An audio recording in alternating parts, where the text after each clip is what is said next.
Assalamualaikum warahmatullahi wabarakatuh. Waalaikumsalam.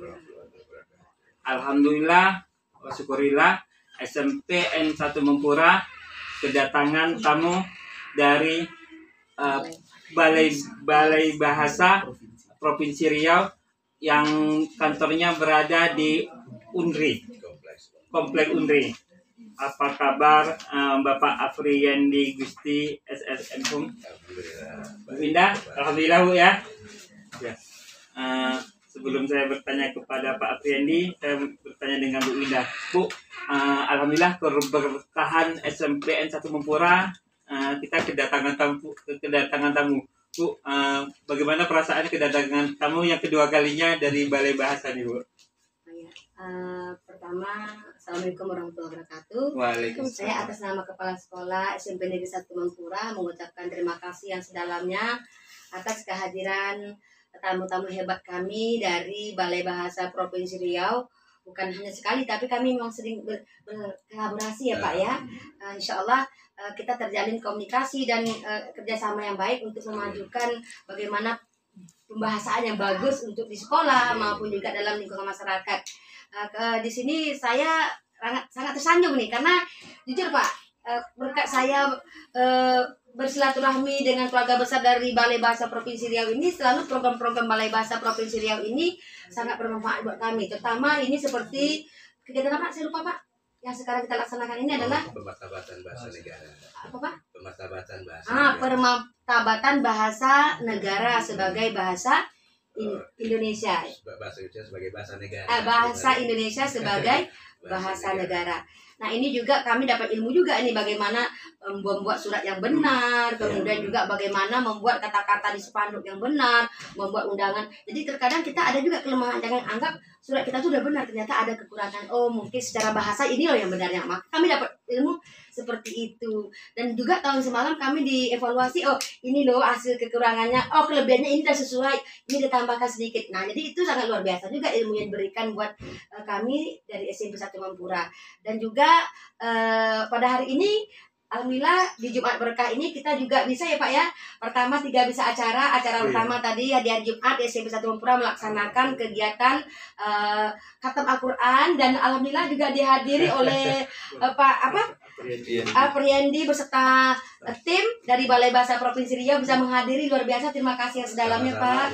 Kemudian tadi setelah khatam Quran kami melaksanakan kegiatan pemberian santunan buat anak yatim dan fakir miskin dan tidak mampu, dan beliau juga bisa bersama-sama menyerahkan kepada anak-anak yatim kami dan yang tak mampu. Kemudian yang berikutnya adalah makan bersama dalam menyambut bulan suci Ramadan, keberkahannya luar biasa.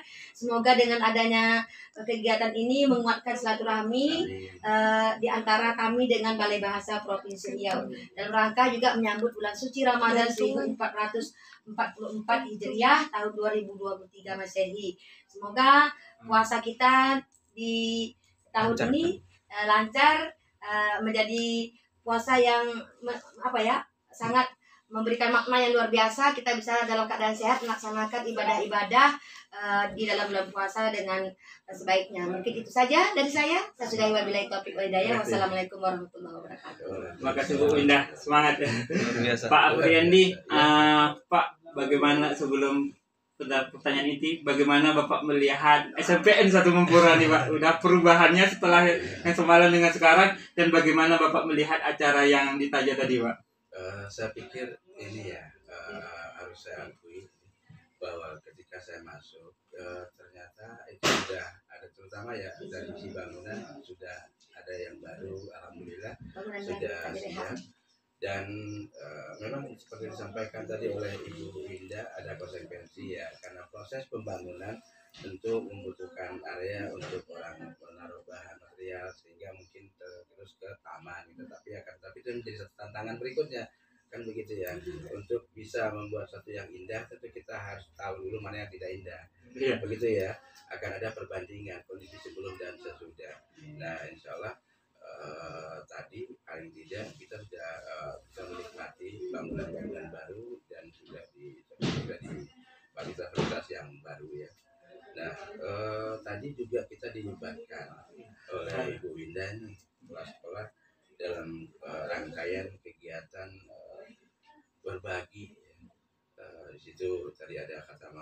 pembukaan, lalu kami juga diminta untuk memberikan sambutan tentang bagaimana sih signifikansi kebahasaan itu dalam bidang-bidang itu loh. Termasuk dalam bidang agama ternyata juga ada kaitannya gitu.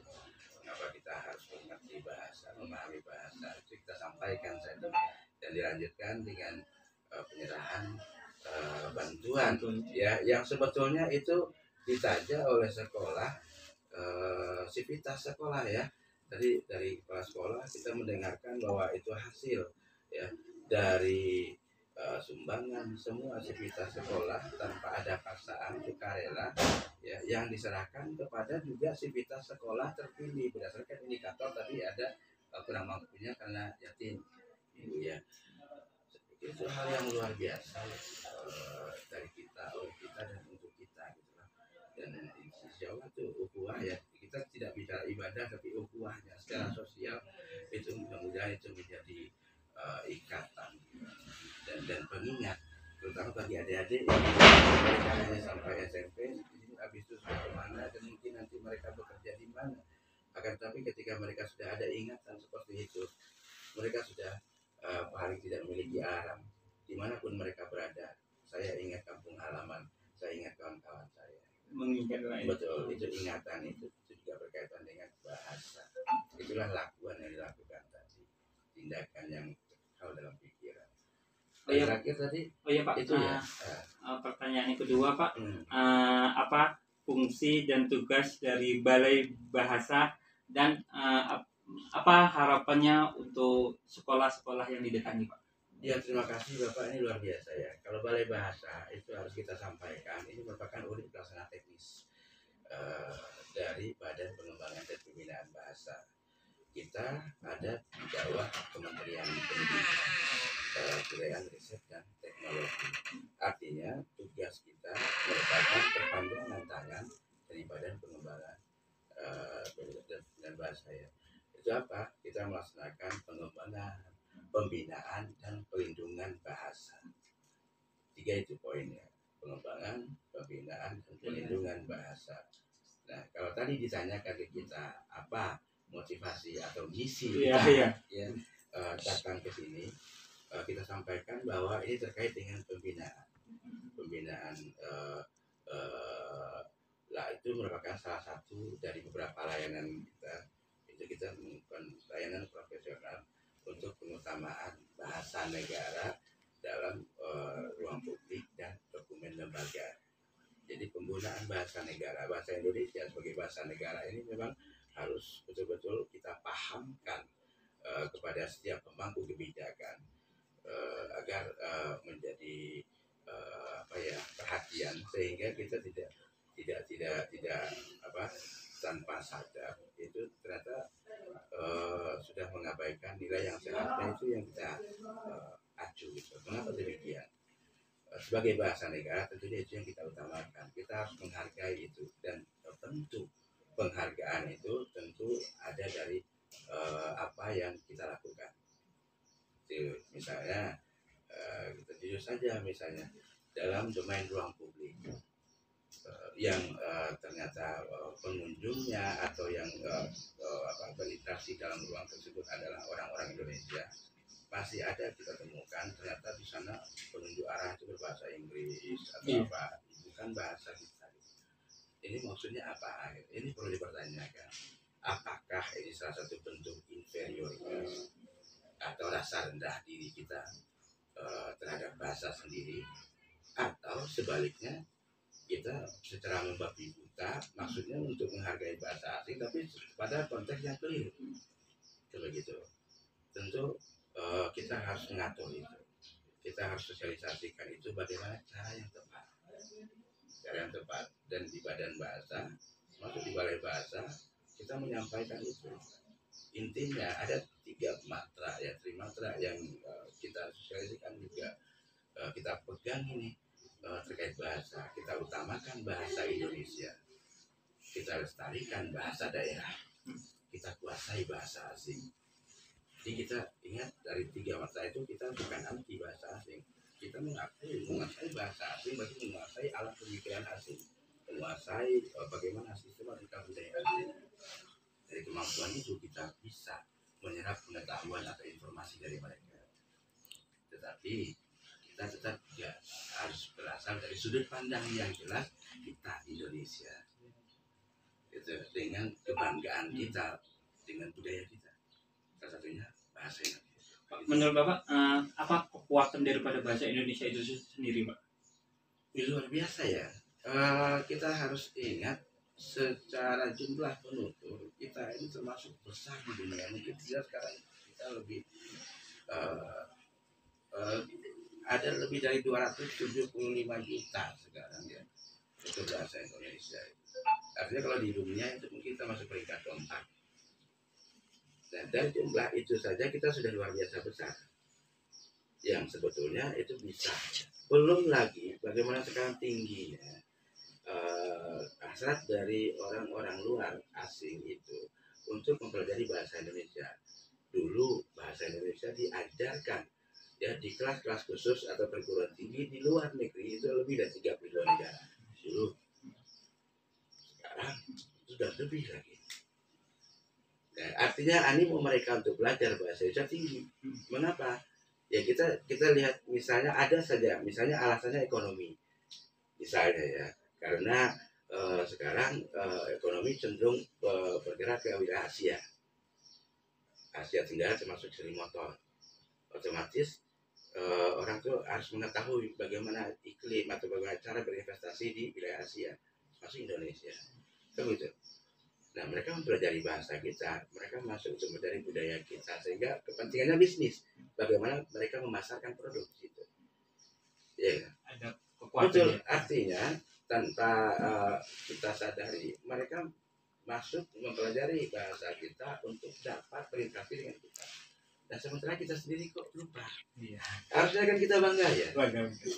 Nah, apalagi sekarang kita progresnya luar biasa dengan banyaknya muncul tenaga-tenaga muda yang pintar berprestasi sehingga wilayah internasional. Belum lagi nanti bonus demografi yang kita punya angkatan muda yang jumlahnya luar biasa ya.